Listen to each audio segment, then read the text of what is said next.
One of the last points that we covered last week was the issue on, as you see there in the chart on page 15, Christianity as history and myth. Now, this is something that really animated and motivated C.S. Lewis to begin to take the Christian faith seriously. Now, he was an absolute expert, as you know, in all areas of literature, but he had a particular fascination with fantasy literature, mythological literature, and I think for most of us, this wouldn't nearly have the impact on our lives, our spiritual lives, as it did on C.S. Lewis. When he had already converted, you might remember, to Dolly, we might need some more chairs. You might remember that he had already converted to belief in God. He had converted to theism a couple of years before he actually becomes a Christian. But he's still a little bit hesitant to embrace Christianity. Well, for many reasons, actually, not the least of which was Christianity and biblical moral ethics. But nonetheless, he doesn't understand why we should take what he would call the Christian myth more seriously than we treat ancient Greek and Roman and Scandinavian myth and so on. And so he's out behind one of the major buildings there at Oxford University. It's about a 1.5 mile walk around a lake. It's called Addison's Walk. So he's discussing this issue. What makes Christianity unique? You know, there's lots of religious options. Some of them have aspects of real inspiration embedded into them. So what about Christianity, though? And is it what sets it apart from all the other religious and philosophical and artistic myths? And one of his friends mentions, well, the difference is this myth is actually true. It actually happened, unlike all those other myths. And so, again, I know it's hard for me. It probably would be hard for you as well to understand just how deeply that affected him, but it really did. And so that brings up the whole issue.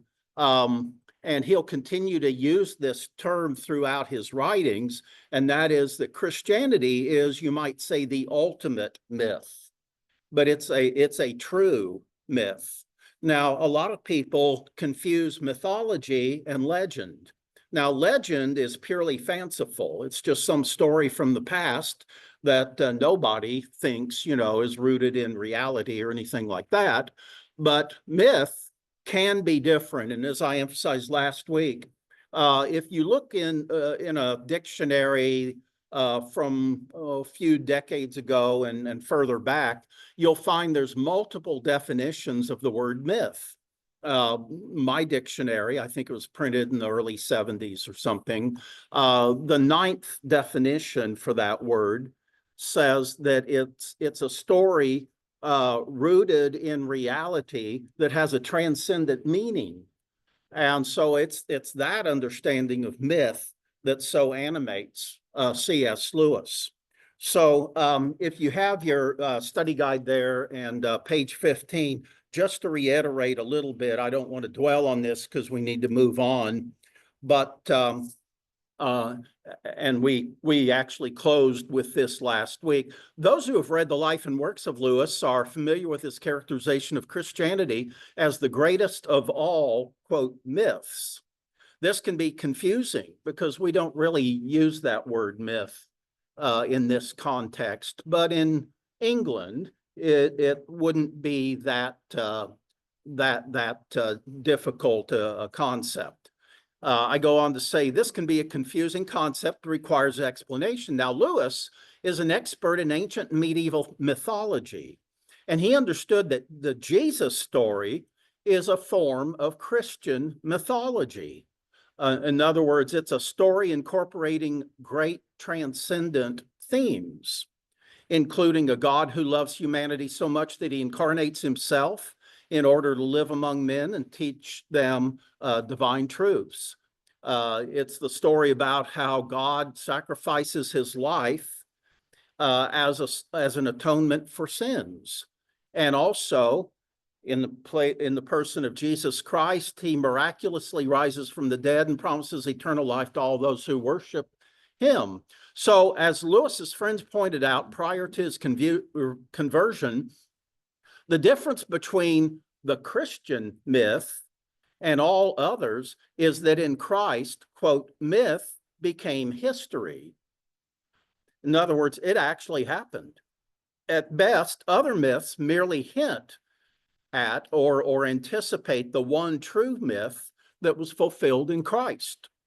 This realization became a deciding factor in Lewis's decision to believe in Jesus Christ and accept the Christian faith as the one true religion and the spiritual path to God. The following denotes the necessary distinctions between history, legend, parable, and myth. Parable, we all understand what a parable is, and legend, again, as you see there, is a story that's based on fictitious, reconstructions. But myth, as you see in definition number 2, myth can be, and this is the way C.S. Lewis uses that word, it can be a real or a fictional story. It can be a recurring theme or a character type that forms part of an ideology or belief system in a society. So here's the bottom line. Biblical myths are stories usually historically based, but sometimes fictitious, such as parables, for instance, that convey transcendent themes, sometimes using symbolic language.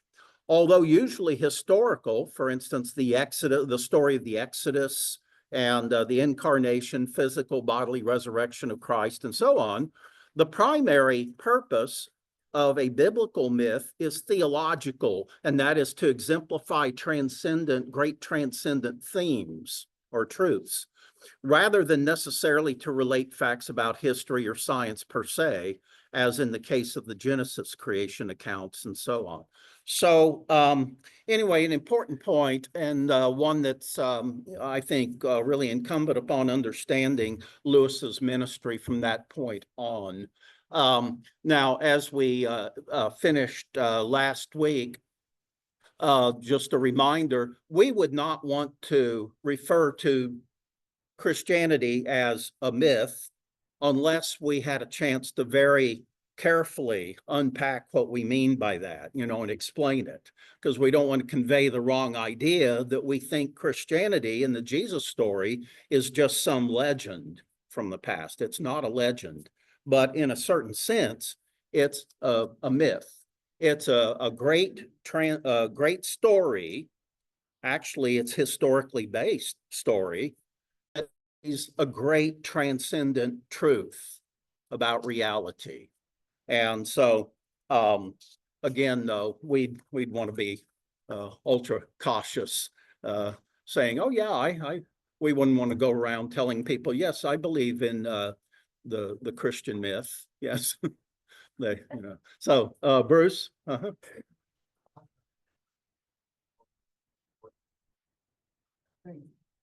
throw the spot when I say something about apologetics. I said, well, I think a lot of Christians don't realize that believe it. We haven't encountered that with Reconciled. That Christianity is the only religion that was based on a historical event, as you said, but which happened in public. Yes. It happened in public. Yes. Now, Buddha may have sat under the fir tree, and Joseph Smith may have received the golden plates, but all of that was done behind the scenes, behind the curtain. This happened, and I put that in note lightly. This is a historical truth so strong that it has the power of it. Mm-hmm.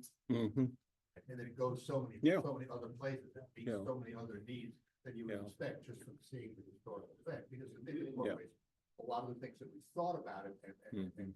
learned about it by study and prayer and meditation or whatever else, well, through the years, Mhm. that can adhere to a myth, but it doesn't adhere specifically to historical events. But historical events that took place. Yeah, and from the time now, C.S. Lewis obviously is a rather exceptional, young boy and then, teenager and young adult. But from the time he's about 7 years old, he has this sense that this world, you might say, is really just kind of an imitation of the ultimate reality. And so he's carrying that with him all through his life, that there's got to be something above and beyond just this physical material world, and it's how we experience it. So when his friends explain the reality and the importance of the Christian myth being the ultimate example on which all these other myths kind of infer, um, it does. It just really animates Lewis, unlike it probably would most of us. As I have said in the past, I much prefer reality to mythology, and so today. Um, Hollywood movies. I mean, it seems like half of them are just fantasy movies, and those just don't interest me at all. I much prefer history and reality. But again, for somebody like Lewis, with not only a great mind, but also just an incredible imagination, this is a factor that really draws him to the Christian faith. Um, now,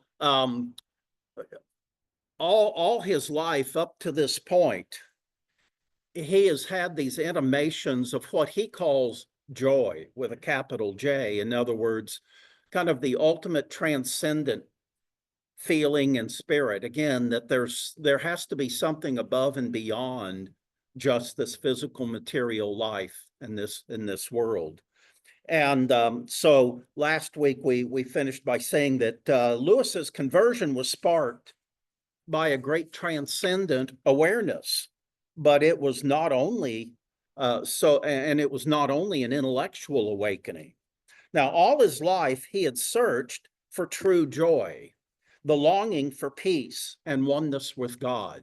I mean, he didn't know that he was searching for peace and oneness with God for much of that time, but that's basically what he was doing.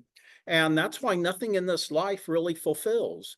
You can hear the most beautiful music, and yet it's not totally fulfilling. When it's over, you still are left with a longing, or witness, the beauty of nature and so on. And it can be very, very inspiring. But we know that we were created for life beyond just this world.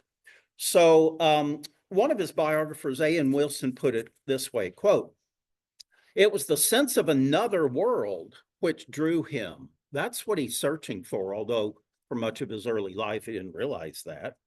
The realization that truth could best be apprehended intuitively through dreams and the subconscious and the exercise of the imagination. And now, having surrendered his life to God through faith in Jesus Christ, Lewis writes that his search for joy was complete. And for the rest of his life as a Christian, these kind of awakenings or awarenesses were not a major factor. And Lewis puts it this way. He says, to tell you the truth, the subject, in other words, the search for joy, has lost nearly all interest for me since I became a Christian. It was valuable only as a pointer to something other and outer. Okay. So again, this really connects with some people, some Christians, others not so much. And he goes on to add that Lewis adds, the man who has passed through a profound conversion experience feels like one who has waked from a nightmare into ecstasy.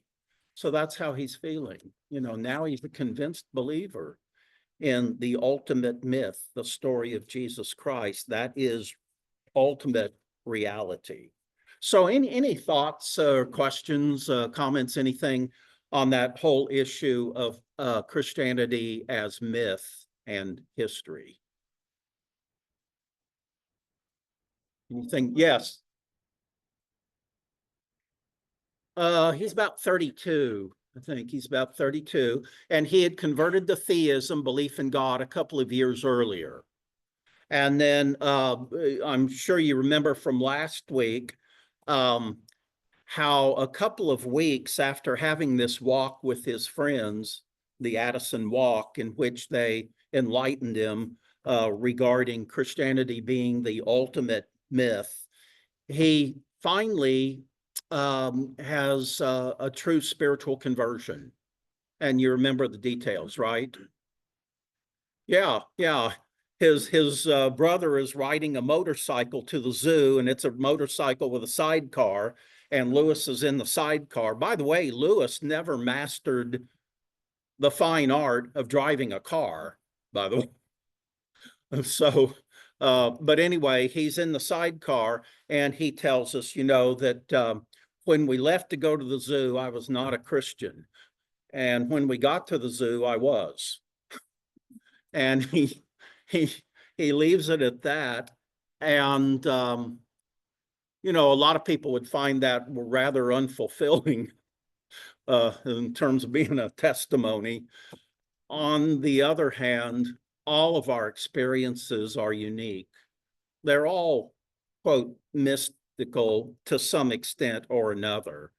And that's why I you know, enjoy so much hearing people's testimonies. They're all so refreshingly unique and all. And so, yes, Mike, I'm sorry.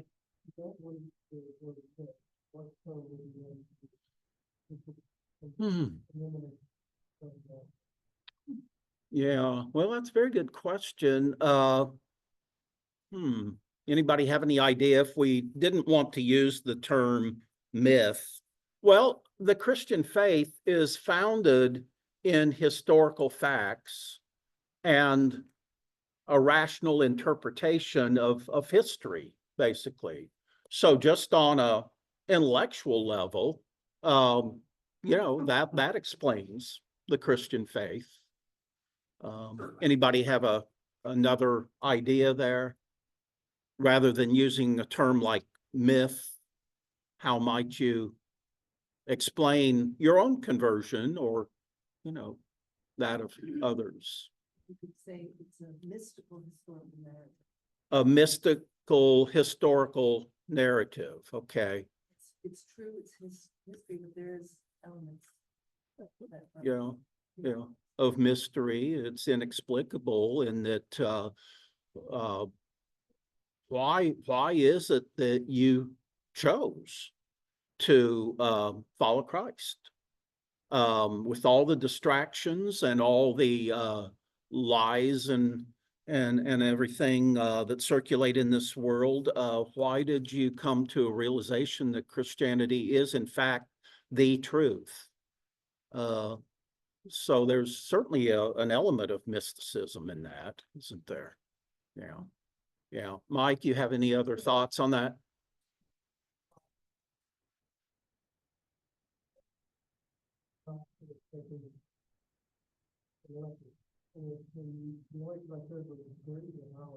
Greek mythology, okay. Uh-huh. But once you get immersed in that, As loudly as you can for the sake of. start living it, then you start believing it more based on what you're living. Now, we didn't live during that time, but the people who lived, let's say, in Greece and lived through their Greek mythology, they lived it and it seemed even more realistic. Well, and Yeah, the thought just came to me, what about all this Greek and Egyptian and Roman mythology, all this sort of thing? A lot of that is an artificial divergence from the truth, isn't it? Yeah. And so we know that anything that's true and God inspired has a satanic counterfeit. So that's I hadn't really thought about that necessarily, but that's another way of looking at all those. They're counterfeit substitutes for the true myth. Yeah, yeah.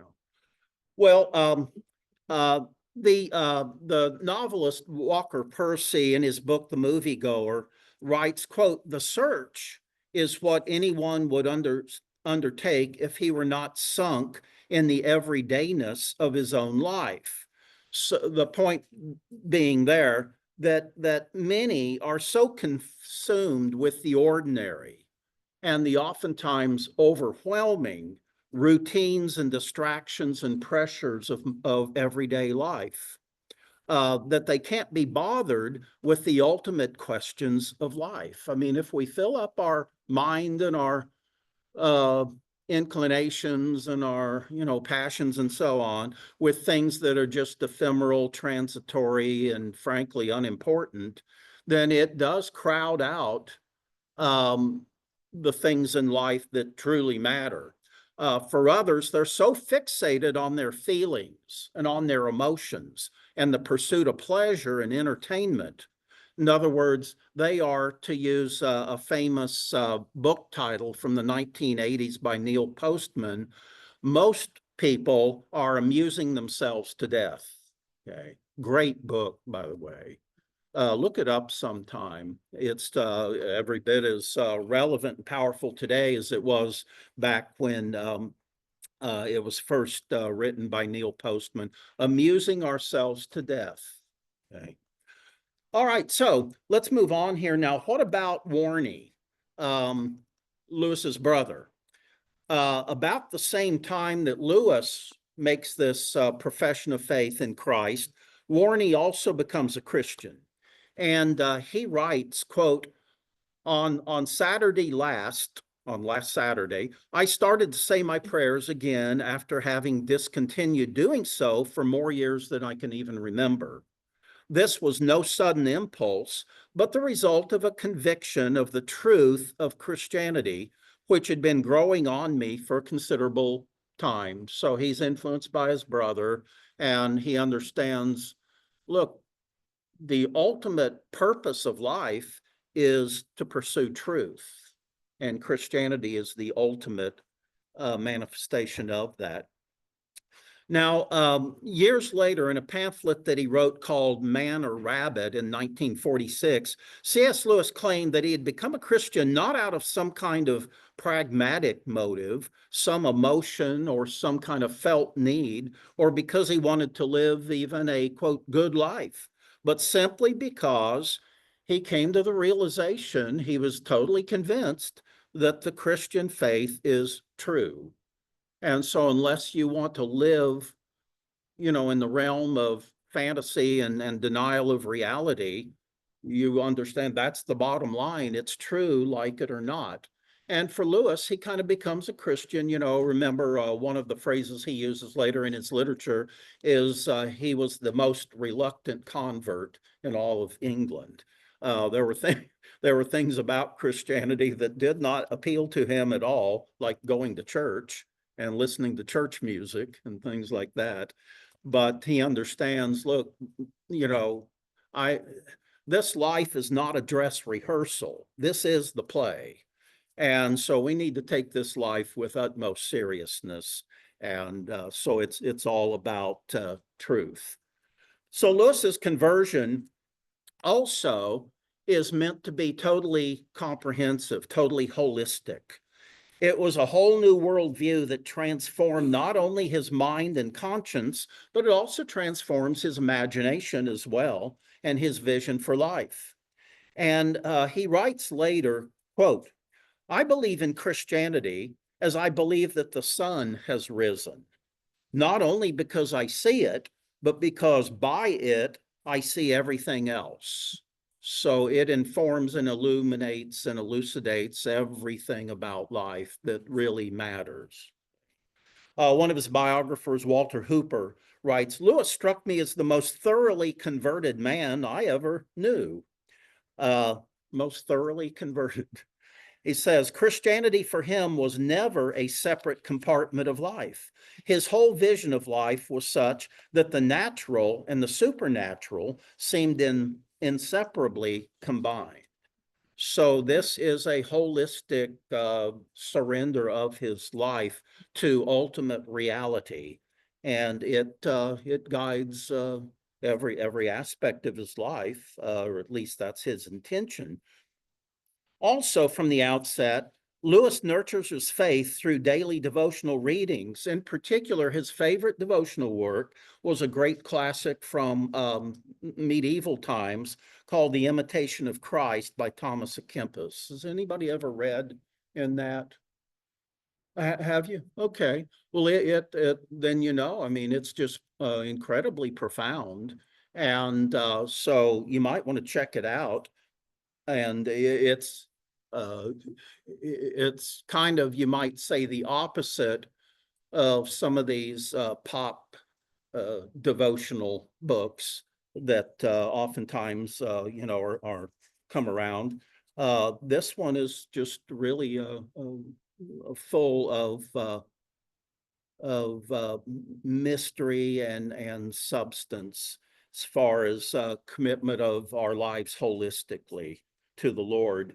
Kempis emphasized rigorous self-discipline and also humble submission to one's religious authorities as well. Now, of course, he's Roman Catholic. And so to be a serious Roman Catholic, of course, you're going to submit to your local religious authorities whom you believe God has, you know, put in your life and so on. So reluctantly, but obediently, Lewis begins attending church regularly and submitting to the authority of the local pastor. Previously, he'd considered church attendance to be, quote, a fussy, time-wasting botheration. Botheration, that's a great word, botheration. Life is full of botherations, isn't it? And so that's how he had looked at church, you know, previously. And you know, it reminded me, he probably would have agreed with Anthony Trollope's comment that, quote, only the preacher can compel people to sit still and be tortured. Well, they're not all like that, are they? I mean, not all sermons and not all preachers, you know, but that was sort of the oriented. If you go to the church that Lewis attended there in Oxford, you can go inside and they'll show you, well, C.S. Lewis, all those years, he sat over here. And so what you notice is he sat and there was a big pillar pretty much right there in front of him. And so can you imagine why he chose that seat? To doze off if necessary during one of those sermons.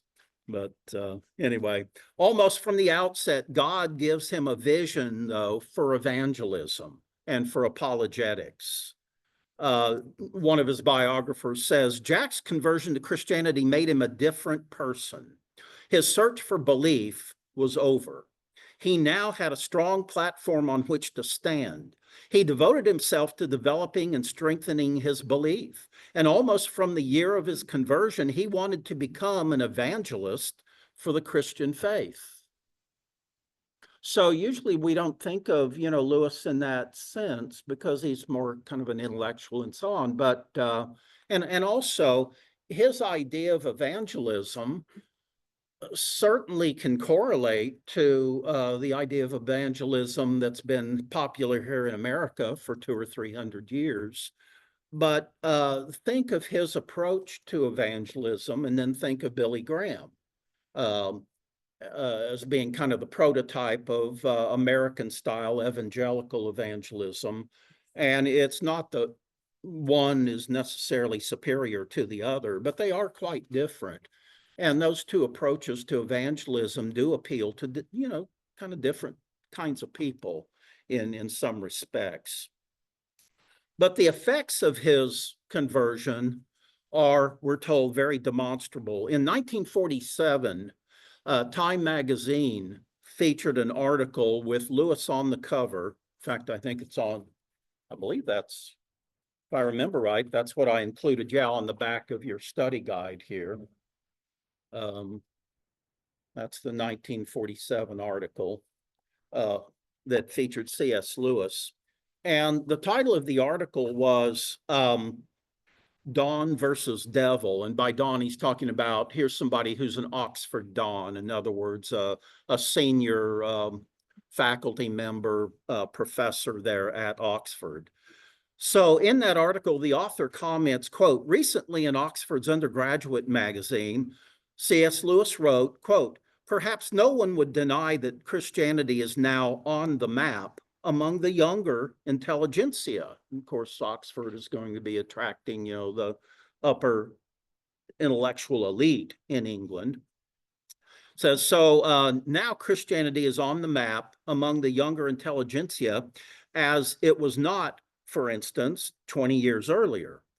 Only freshmen now talk as if the anti-Christian position were the obvious intellectual self-evident position to hold. Yet we must remember that widespread and lively interest in the subject is precisely what we call a fashion, but the real conversions will remain. In that sense, we may be on the brink of a real permanent Christian revival. Now, this is somebody writing about what's going on in England in elite universities in 1947. He says, we may be on the brink of a real permanent Christian revival. Well, I don't see too much evidence that that actually happened. But he goes on to say, but it will work slowly and obscurely in small groups. The present sunshine is certainly temporary. The grain must be got into the barn before the wet weather comes. Okay. I probably didn't need to mention that, did I? But, it kind of reminds me of the Jesus movement, which was on a totally different level intellectually back in the 1970s, but it seemed to harbor or announce, a radical widespread revival in America. And to some extent it did, but it was mostly contained to young people in America. It really started with hippies and people that were trying to, escape from the drug culture and that sort of thing. But it did have quite an influence on the generation of the 60s. Nonetheless, it came and went with, within a few years. And what was it last, about a year ago at Asbury College and Seminary, you had this temporary revival was ignited, and I'm sure that it's had far more impact than we can even imagine. But revivals tend not to, last very long. But nonetheless, they can be absolutely life transforming in the lives of some people. Now, over the next decades after his conversion, Lewis makes a lot of money off book royalties. And yet he continues to live relatively modestly in his new estate, the Kilns, which is just 2 or 3 miles from downtown Oxford. Through the years, he donates anonymously more than half of his royalties to various ministries and charitable causes. And we had talked earlier a few weeks ago about his very difficult childhood and teenage years and so on, and his sadomasochistic fantasies and all that sort of thing. Commenting on that, Lewis later writes that sort of thought can be fairly easily overcome by prayer and fasting. So he's telling us that all of these fantasy demons that had racked his mind for so many years, he understands, and probably through reading Thomas à Kempis's Imitation of Christ, he understands that through immersing oneself in prayer and fasting, those tendencies will eventually shrink and cease to be major factors. One of his biographers writes, Jack was psychologically wounded as an adolescent and a young man. We talked about that. But he went through a process of conversion that altered him radically. Now, by the way, what about, remember, he's got this relationship with a woman old enough to be his mother. And so what about that? Well, according to his brother Warney and Warney's journal entries, Mrs. Moore was less than ecstatic about Lewis's conversion. She resented his decision. And in fact, according to Warney didn't much like her, by the way. But anyway, according to Warney, she resented his decision and chided him for attending church and participating in what she called blood feasts, talking about communion, you know, the Eucharist and so on. Now, her hostility toward Lewis's conversion might have been sparked by his decision. We don't know, but some of his biographers believe that it was sparked by his decision to forego having sex. One writes, there is no getting away from it. Lewis will write, there's no way of getting away from it. The Christian rule is either marriage with complete faithfulness to your partner or else total abstinence. And that simple little sentence there, I mean, that is one of the greatest obstacles to people becoming Christians and, you know, living a life that honors Christ. The Christian rule is simple. It's either marriage with complete faithfulness to your partner, or else it's total abstinence. And today, oh my, Southern Baptist churches, Methodist, Presbyterian, Lutheran, all these mega churches and so on, so many of them are just absolutely catering, you know, to the sexual trends of our day. And Lewis understands, look, Christian conversion is holistic. And one area that's so much of a challenge, so problematic, is sexuality. But the Bible's so clear, and so it's very, very simple, and it's very clear. And we have absolutely no right, you know, to try and you know, mitigate it. A.N. Wilson, one of his biographers, says, C.S. Lewis was not a man to say one thing and do another. He meant his Christian commitment to be total. So again, what a wonderful testimony to the life transforming, you know, love and grace and power of the gospel of Jesus Christ. Any comments on any of that? And then we'll move on.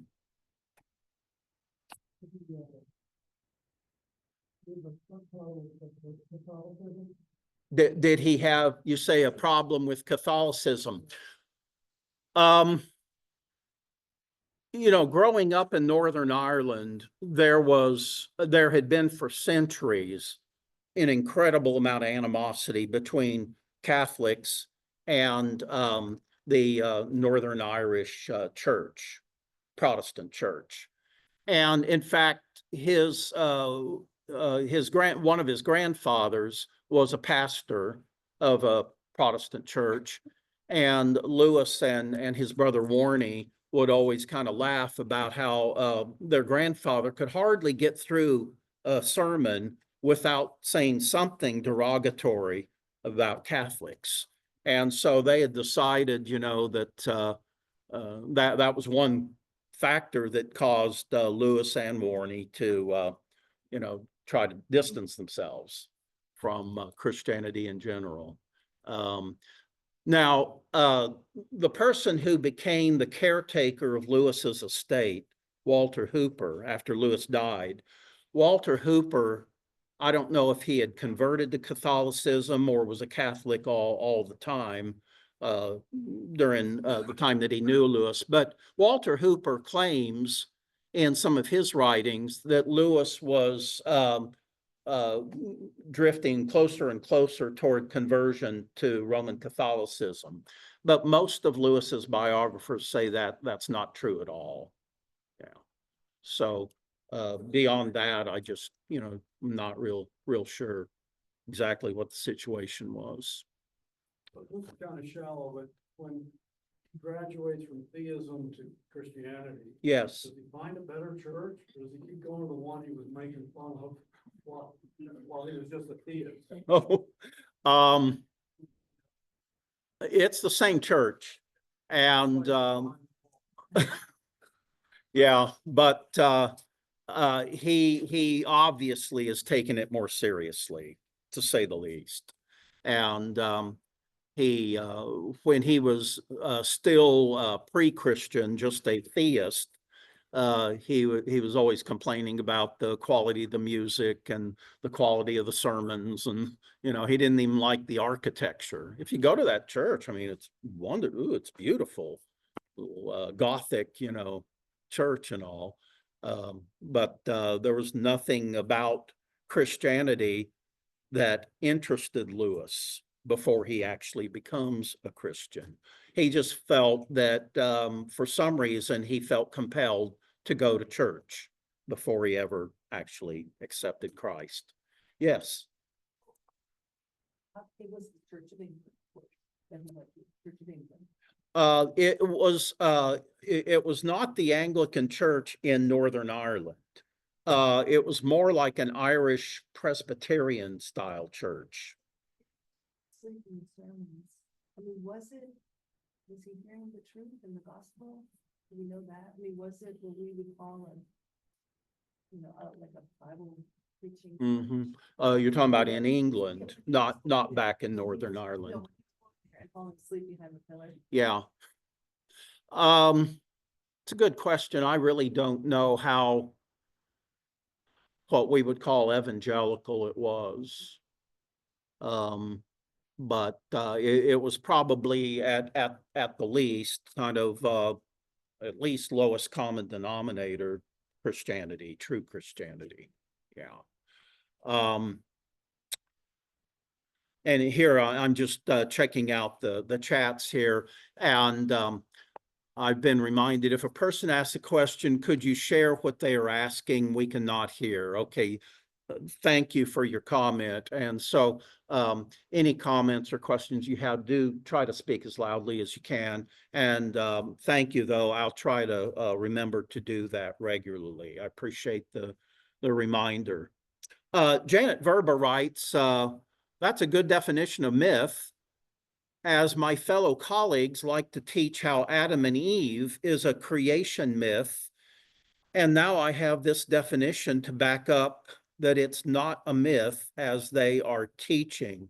You're quite right, Janet. And there are many Christians, like probably Lewis would say the same thing, that the account of Adam and Eve is mythical because now they'd say it's historical, but it's written in early Genesis so as to convey a great transcendent truth that even supersedes the historicity of it. Does that make sense? Yeah, okay. All right.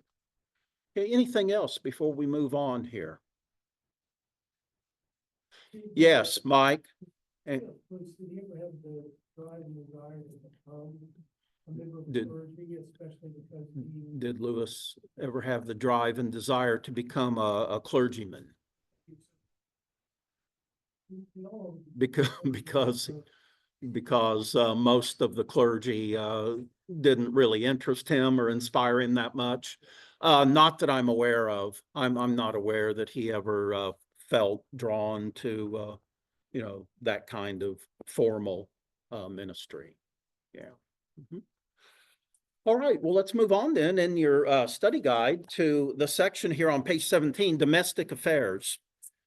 And we're going to start with the death of his father. Remember, they had a rather distant and oftentimes contentious relationship when he was a child. Well, good grief, his mother dies when he's 9 years old, and 2 weeks later, his father ships him off to a foreign country to go to a boarding school. And yeah, not the ideal for parenthood, to say the least.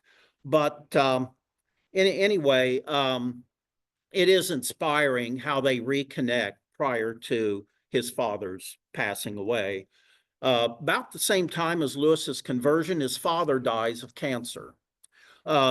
His father, remember his name is Albert, his death, his impending death, greatly affected Lewis, and he felt quite ashamed for the lack of appreciation and the lack of respect that he'd shown to his father over the years. Boy, at least, I mean, think about at least the worst parents. At least they allowed you to be born and live, didn't they? Well, that's a lot to be thankful for. But fortuitously, Lewis reconciles with his father and stays with him in the weeks prior to his father's death. His biographer, A.N. Wilson, writes, quote, as his father's condition worsened, all of a sudden, Jack saw that his father was a sort of hero.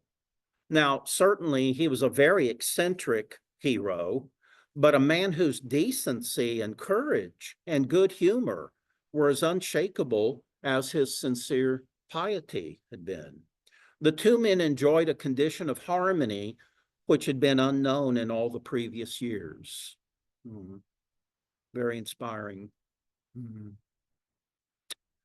So 25 years after that, Lewis would still feel pain over his father's death and the way he had treated his father. And he confessed in one interview, I treated my father abominably, and no sin in my entire life now seems to be so serious. Well, I wish every child and all could hear that story and take that to heart.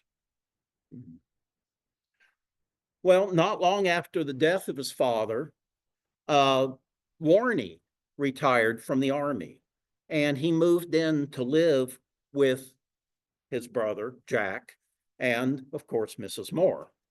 And writing to his friend Arthur Greaves, Lewis noted that, quote, Warney and Mrs. Moore seemed to like each other. Actually, they didn't. But nonetheless, he says there's a ticklish time ahead, and in any case, it is going to be a big sacrifice on our, and it cuts off at that point. And Lewis's friend Arthur Greaves wrote, quote, very private, and, quote, to be burnt at the top of the letter, and the following pages were missing. The letter concludes but with Lewis telling his friend Arthur Greaves, quote, you are my only real father confessor. So what are we to make of that? Well, God only knows, and it's none of our business other than that. So anyway, Warney, though, finds his brother's relationship with Mrs. Moore to be, at best, puzzling. Okay. And for instance, his brother will refer to this older woman, Minto is her nickname. Lewis calls her my mother. And she calls Lewis my adopted son. And on one occasion, Lewis has had enough of all this mystery, and he tries to confront his brother with the reality of the situation. and the exact nature of their relationship. And his brother, Jack, becomes very defensive. And so Warnie drops the subject and never brings it up again. Okay. So interesting home life. Okay. Lewis had never had a normal home life. In fact, he'd never had a normal relationship with a female. So, but anyway, these three are living together, and sometimes along with Mrs. Moore's daughter as well. And so they managed to pool their economic resources and buy a house in 1930. And this is the country cottage. You can go and visit it today. It's called the Kilns. They gave it that name. And but it took all three of their incomes to buy the house. And so it was actually bought in Mrs. Moore's name. And then ownership of the house was supposed to pass on to her daughter once Jack and Warnie and the mother died. By the way, they bought the house and 8 acres of land for £3,300. That's about $5,000 for 8 acres, and it's really just a lovely, cottage, rock cottage. You've been there? Yeah, that's right. And unfortunately, though, they could have spent 300 more pounds, in other words, about $400 more, and bought the field next to the house, but they didn't. And so a few years after that, a builder bought that land and built a row of houses. So now, it's kind of stuck there in the midst of several other houses right around it and all. But so this is a house that's only about 3 miles from Oxford, so he can easily hop on the bus and take the bus into downtown Oxford every day. And again, it's well worth visiting. It's a lovely little English cottage type thing. Yes, Mike? Well, I don't think so. Yeah, there's some kind of C.S. Lewis Foundation that managed to buy the house several decades ago. And so fortunately, it's open. And you have to schedule an appointment, to visit it, and then you'll get a tour of the house. So.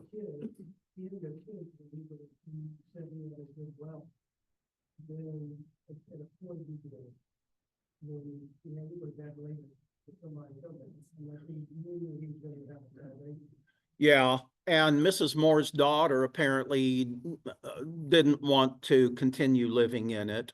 So fortunately, though, some kind of C.S. Lewis Foundation managed to buy it.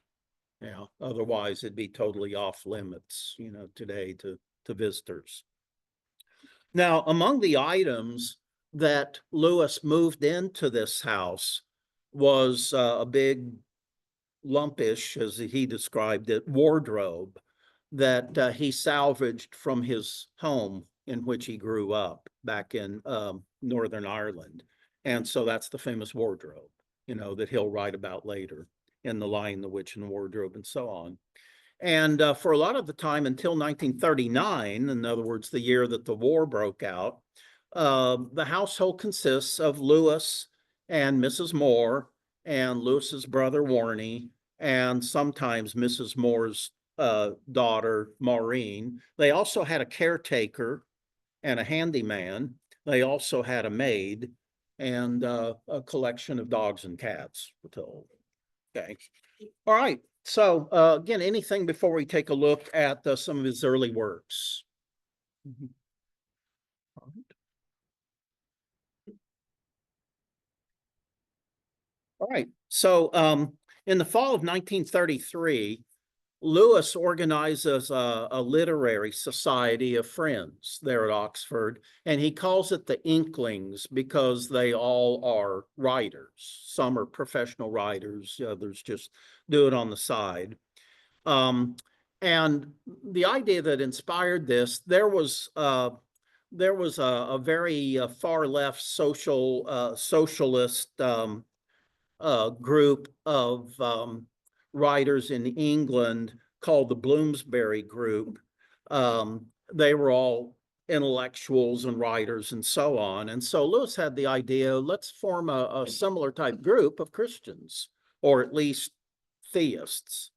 And so the inner circle includes Lewis and his brother Warney, and then a kind of a very eclectic assortment of other intellectuals as well. J.R.R. Tolkien, of course, being the most famous. Now, Tolkien was a conservative Catholic. Some of the others, actually, a couple of them didn't even attend church. But anyway, it's people you maybe heard their names, and Neville Coghill, Owen Barfield, for instance, Charles Williams, who was a novelist at the time. And but over the years, about 20 men came and went, but the mainstays were Lewis and J.R.R. Tolkien. So the group meets informally, and they would meet by invitation only for more than a decade in Lewis's, either in his suite there at Magdalen College, where he taught, or in the back room of a local pub called the Eagle and the Child. Now, I think in just the last 2 or 3 years since the COVID disaster, the Eagle and the Child, I think, was sold, and I don't know if it's open anymore. But until about 4 or 5 years ago, you could go to Oxford, and you could go into this pub, the Eagle and Child, and you could sit and enjoy yourself there, where Lewis and Tolkien and the others would meet, for many, many years. And it was really a kind of a neat environment, a neat atmosphere. Now, these men who meet there have been described as kind of an old-fashioned men's club, unapologetically elitist. And they would meet there to talk about current events, but normally it was to discuss their writing projects. And they also would drink an ample amount. They were all, apparently they're all smokers. And so they're meeting to socialize and discuss issues of some sort or another. And then they would read excerpts of their latest writings to one another, hence the Inklings. And so Lewis would oftentimes start the group by asking, well, has anybody got anything to read to us today? And so usually somebody would, and then they'd critique his writings and all. So this is really the kind of group that I think we all would benefit from. It was very collegial, but it was also very competitive and uninhibited and brutally honest and very frank. And they didn't spare anyone's feelings. And if somebody was writing something that they thought was garbage, they would let him know out front, you need to go back and start all over again, or just forget that, that's not worthy. George Sayer, one of his biographers, puts it this way: this was not a mutual admiration society, and members did not hesitate to criticize one another's work. And, we all need honest criticism, don't we? I mean, you may not appreciate it at the time, but if it comes from people that are generally wise and people who we respect and who we think, appreciate us, then we can learn so much from this kind of constructive criticism. Warney Lewis writes, quote, sometimes but not often it would happen that no one had anything to read to us. And on these occasions, the fun would grow riotous, with Jack at the top of his form and enjoying every minute. At the Inklings, his talk was an outpouring of wit, nonsense. He had a good sense of humor, by the way, whimsy, dialectical sword plays, and pungent judgments. Lewis thoroughly enjoyed this kind of fellowship with others that were kind of like-minded. And he once remarked, no sound delights me more than male laughter. Okay, so they are they are male chauvinists. There's no question about that, which was not considered politically incorrect back in those days. And in a later book that he wrote called The Four Loves, Lewis noted that the essence of friendship is shared values and shared insights. And he writes, quote, "What draws people to be friends is that they see the same truth and they share the same truth with one another." So again, it would have been a really stimulating environment, and they're all collegial, but they won't let you get away with any nonsense. Okay, they hold everybody accountable, and again, that's good intellectual and spiritual conditioning when you think about it. Yes, Bruce. Hierarchy of friendship. For people with whom you sought truth.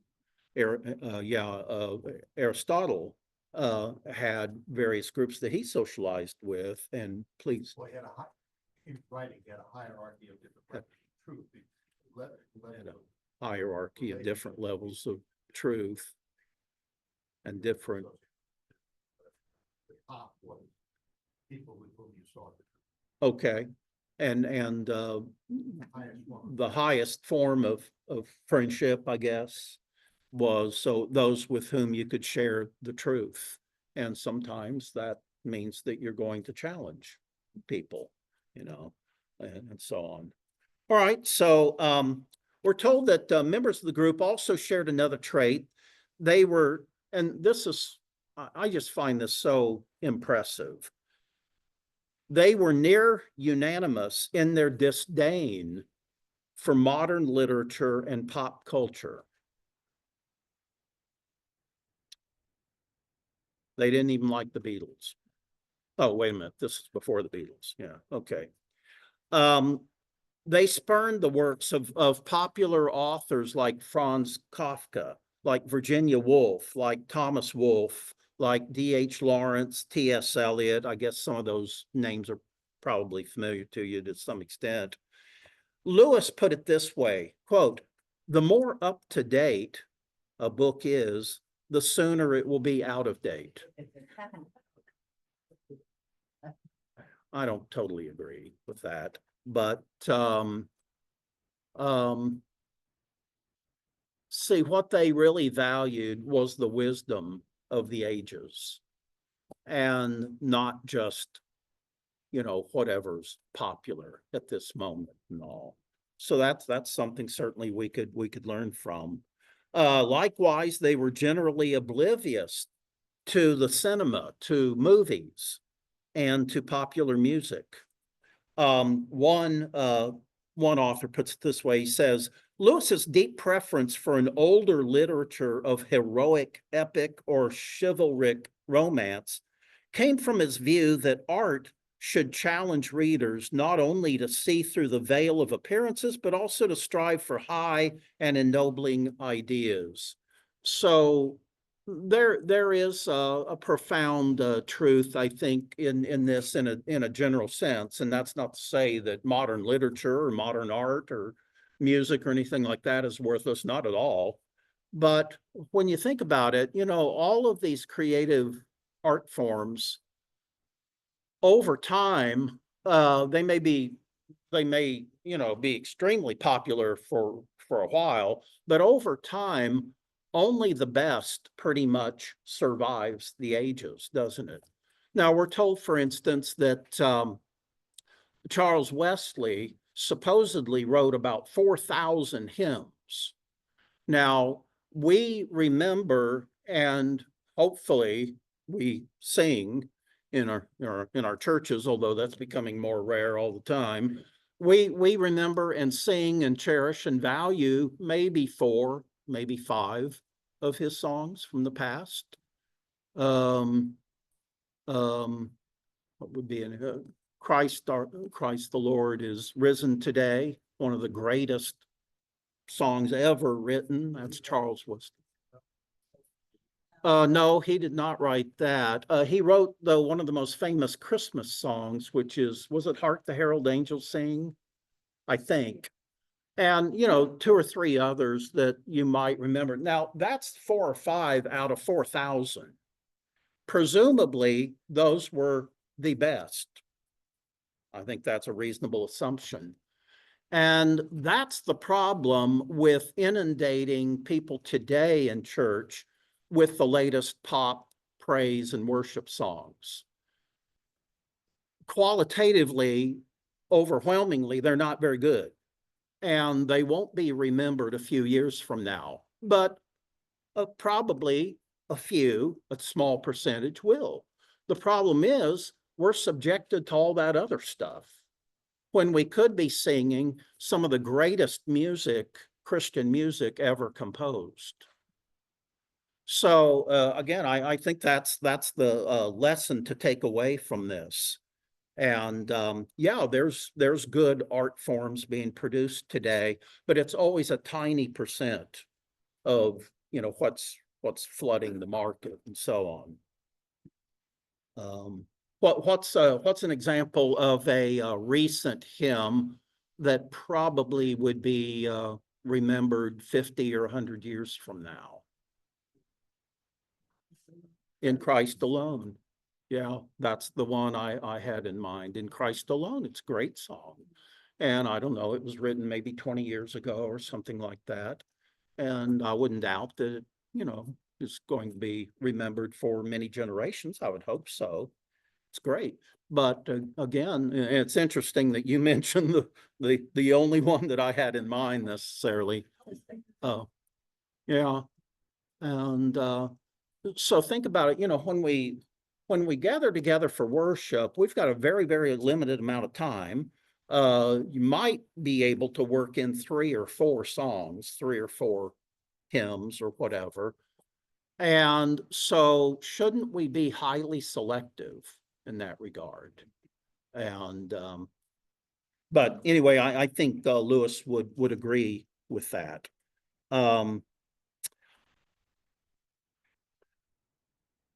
So to kind of finish up on this topic, the Inklings are meeting together. And in 1935 and 36, most of their meetings were taken up with J.R.R. Tolkien reading sections of a new book he was working on called The Hobbit. Okay. And they would critique it and everything. And apparently from his comments afterward, Tolkien took all that very, very seriously. And later, in fact, he would credit Lewis and some of the others for encouraging him to persevere in writing his epic trilogy, The Lord of the Rings. In addition to regular meetings with the Inklings then, Lewis and Tolkien would meet at least one other day during the week for lunch or at the Eagle and Child pub. And they developed a very, very warm, mutually supportive relationship. Tolkien later wrote, quote, "Friendship with Lewis compensates for much, and besides giving constant pleasure and comfort, it's done much good for me to have the contact with a man who is at once honest and brave and intellectual. He's a scholar, a poet, and a philosopher, and he's a lover, at least after a long pilgrimage of our Lord." And so again, what a wonderful opportunity. And I know several of the women in our classes, you know, are involved in book clubs, and they read really quality literature. And, you know, I think that would be, could be a goal of all of us, men or women, or, you know, groups that, you know, include men and women. But what a wonderful opportunity to get together and know people on a deeper level and be inspired by them, and yet not waste your time on trivial, silly stuff, but focus on what really matters most. Okay. All right. So in the time we have remaining here, 15 minutes, let's take a look at some of his early works. So Lewis's conversion is going to unleash just an incredible flow of literature over the next 25 years or so. One of his biographers writes that from then on, after his conversion, works of scholarship and fantasy and literary criticism and Christian apologetics poured forth from his fertile and expansive mind. Now, obviously, he's an amazingly gifted writer and thinker, and but for most of his published writings, um, all he does, all he submits to the publisher is a handwritten first draft. And sometimes, there'd be a few words crossed out and that sort of thing. But basically, these are first drafts, or primarily first drafts. I find that incomprehensible, frankly. Over time, he came to see his mission in life as a Christian apologist, articulating the basic Christian message, what he would call mere Christianity or basic Christianity in a post-Christian culture. Now, he understands that Christianity is constantly under scrutiny and constantly being savagely critiqued and all by 20th century culture. And so Lewis understands that it's not sufficient just to quote scripture. We have to be prepared to defend why we take scripture seriously. For many, many years, my father would go on Sunday mornings to the local jail, and he would teach. He called it the Sunday school lesson. I'm not sure exactly what literature he used or anything, but he and by the way, back then the jails were all segregated, and he would go into the black section. He said that in general he thought they were more open to what he was teaching than the whites were at the time.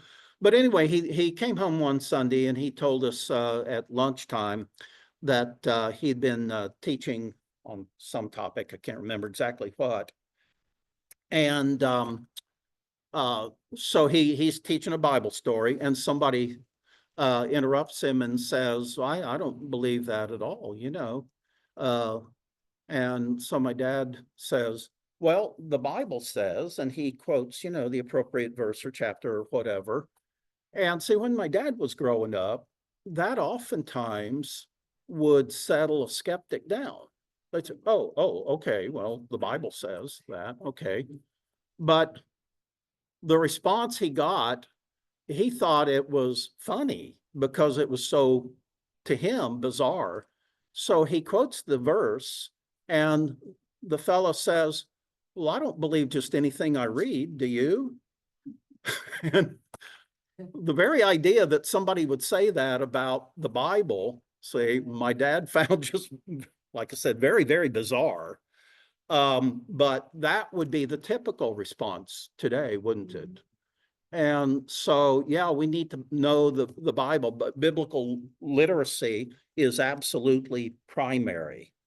But having said that, we also have to defend why we take the Bible seriously, and because we're met with an awful lot of skepticism. And Lewis is understanding that that's the case. Europe and Great Britain were way ahead of the United States, several decades ahead of the United States back in these days in terms of the trajectory away from Christianity and any respect for Christianity for that matter. So, he's certainly somebody who's commissioned by God to be an effective propagator and defender of the Christian faith. Well, the first book that he writes that has this Christian orientation is a book he publishes in 1933 called The Pilgrim's Regress, and we're all familiar with Pilgrim's Progress, of course, by John Bunyan. But this book that Lewis wrote was somewhat patterned after John Bunyan's Pilgrim's Progress. And he tells us that he wrote this book in a fortnight, which would be 2 weeks, yeah. And it contains some of the kind of wit that Lewis would later display in works like the Screwtape Letters, for instance. The setting is an allegorical dream in which the protagonist, a man named John, starts with a vague intimation, a mystical vision of a distant Western island. And he has caught glimpses of this land a few times since childhood during periods of intense longing or dreams. Kind of sounds a little bit like, some of what Lewis would have experienced growing up. So guided by a very bright figure named Contemplation, John abandons home and family to pursue his destination. And so in this sense, Lewis begins to introduce the Christian faith using a technique he would use occasionally after that, called the argument by desire. And just as the fact that we experience thirst is proof that we are creatures for whom the drinking of water is natural, likewise, the fact that we desire something that our natural world can't supply suggests the existence of another supernatural world. And so every desire, according to Lewis, has an origin. And we were made to experience the reality behind our desires, such as the desire for joy, for instance, remember. So all along the way, this pilgrim, John, is tempted by various distractions and pleasures and intellectual traps, everything from secular humanism, he has to encounter that, to Freudian psychology. He has to be prepared to defend the Christian faith against Freudian psychology, Marxism, hedonism, the occult, and liberal theology. So when you think about all those challenges to John's faith, those are exactly the issues that C.S. Lewis had to deal with in his, spiritual development as well. Each of these represents some problem or issue in Lewis's real life from the past. And all along the way, John discovers that, for instance, sex is a mere shadow of the reality of love. And he discovers that aesthetics, this idea of art for art's sake, cannot satisfy the void in his soul. And so, like the real life Lewis, this character John comes to realize that all pleasures are merely substitutes for true joy, capital J. And one of John's traveling companions is an individual by the name of Virtue with a capital V. And this is interesting because Lewis presents Virtue, this individual, as being very rationalistic, very well-intentioned, and very rigidly disciplined, but a person who lacks compassion for others. And so that's some good insight into Lewis's thinking as well. Yeah, we want to pursue truth wholeheartedly, but we also need to understand that every individual that we interact with is a unique human being. And, we need to, respond to them and react to them in the most effective way possible to enhance their spiritual life and development and so on. In the course of his travels, John realizes that he has to steer a middle course between hedonism and rationalism. And by hedonism, he's just talking about, not necessarily the pursuit of pleasure, but enjoying life. In his classical Greek, according to the classical Greek principle of sophrosyne, now this is a concept that Socrates and other great Greek philosophers emphasize, sophrosyne. It means moderation in all things that are good, okay? But oftentimes you hear sophrosyne being described as moderation in all things. Well, no, we don't want to be moderate liars or just kill certain people, murder certain people and so on. So the sophrosyne is moderation in all things that are good. Okay. And So Lewis will explain in this book that there's 4 elements of desire. First is it's often the good and noble things, not the low and evil things that serve as idols. Secondly, he says we should avoid 2 common responses to desire. One is indulgence, in other words, uncontrolled obsessions. And the second is asceticism, unnatural starvation of our desires. So again, moderation in all things that are good. Thirdly, we have regarding our deepest spiritual desires, many are willing to settle for pale imitations. So in other words, we need to understand that this is our one and only life, and we need to pursue excellence as much as possible in our own lives, but also in our, expectations of others and other things that we encounter in this life, not waste time on things that are inferior and frivolous and a waste of time and so on. And so having reached his destination, this character, John, describes the afterglow of his transcendent experience of joy. And he puts it this way: it seemed to him that a mist which hung at the far end of the wood had parted for a moment, and through the rift he had seen a calm sea, and in the sea there was an island. Presently he went home with a sad excitement upon him, repeating to himself 1,000 times, I know now what I want. Okay. So again, the point here is that nothing in this life ultimately satisfies, but nonetheless, we need to pursue the true, the good, and the beautiful. So having fulfilled his mission, John returns home to his parents' cottage in the land of his childhood, a land called Puritania. And he finds his final resting place and true joy there. The book displays a theological depth that is impressive. Now, I have not read this. Has anyone? This is his first Christian book. And so I'm just, relating here what I have read about the book. But in any event, it's supposed to be quite theologically sophisticated, even though he'd only been a Christian a short time. And so despite all the creative plot and the classic wisdom, the Pilgrim's Redress, though, was not commercially successful. But nonetheless, he's undeterred. And just a couple of years later, he comes out with another book called The Allegory of Love, writes this in 1936, and it actually becomes quite successful commercially. But we'll start with that next week. I'll briefly mention that, and then we'll talk about Lewis's activities and, frankly, his ministry during the war years.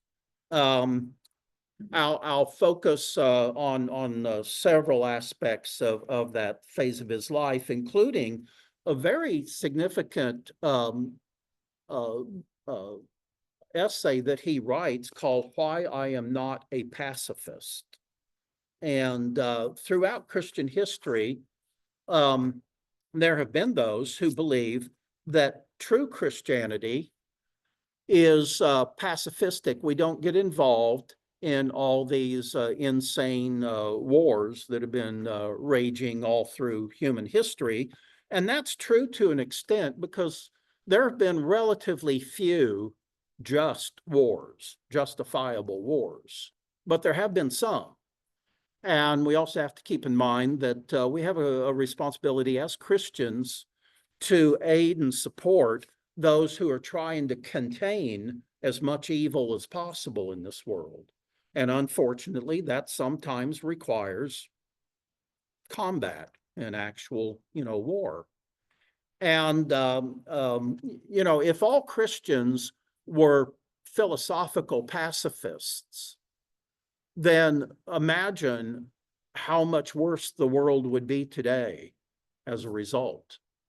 I mean, without the United States, Nazism would have triumphed in the Second World War, for instance, and so on. So, as we sometimes remark, pacifists in all of human history have never won a war.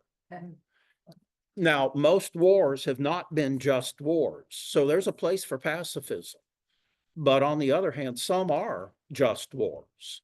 And so we need to be, it's wise and good to be prepared to contain as much evil in this world as possible. So anyway, we'll talk about some of that next week and some of his other early writings. And we may even have time next week to get into Mere Christianity, which I would consider to be maybe the greatest Christian book of the 20th century.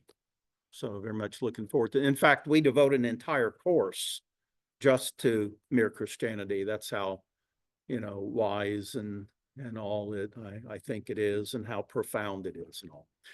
All right. Well, I think I've used all my words. We used to tell our children when they were young, use your words, don't scream and yell. And I think I've used all mine. So any comments before we close out? Yes, Millie. Watchman this week with a lot of information, but the C.S. Lewis Institute locally, they have a lot of things coming up.